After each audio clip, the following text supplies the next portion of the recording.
রাজপ্রাসাদের ভেতর আজ অদ্ভুত ব্যস্ততা। কোনো উৎসব নেই, কোনো ঘোষণা নেই, তবু সবাই তাকিয়ে আছে একদিকেই, একটি ছোট্ট শিশুর দিকে।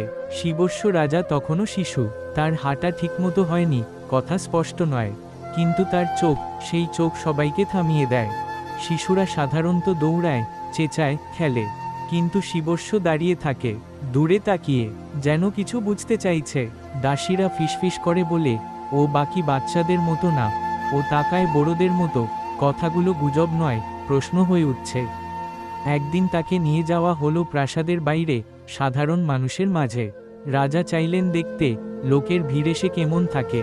বাকি শিশুরা খেলছে, হাসছে, মাটিতে লুটাচ্ছে। শিবস্য তাদের মাঝেই আছে, কিন্তু খেলায় নেই। সে শুধু তাকিয়ে থাকে। এক বৃদ্ধ এগিয়ে এসে বলে, এই বাচ্চার চোখে অদ্ভুত শান্তি, শান্তি যা বয়সের সাথে মেলে না।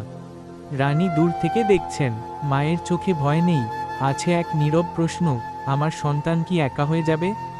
রাজসভায় আবার কথা উঠল, এবার কোনো ঝড়ের কথা নয়, কোনো আলো নয়, শুধু এই প্রশ্ন, শিশুটি মানুষের মতো বড় হচ্ছে তো?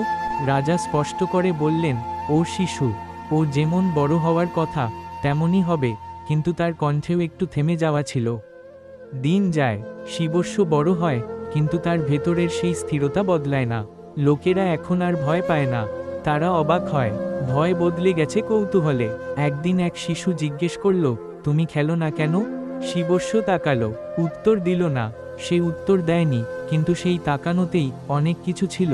এই প্রথম মানুষ বুঝতে শুরু করল, এই শিশুর ভেতরের অদ্ভুততা ভয়ের নয়, এটা আলাদা। পর্ব শেষ হয় একটি নীরব দৃশ্যে। শিবস্য হেঁটে যাচ্ছে, লম্বা ছায়া তার পেছনে, ভবিষ্যৎ এখনো অজানা।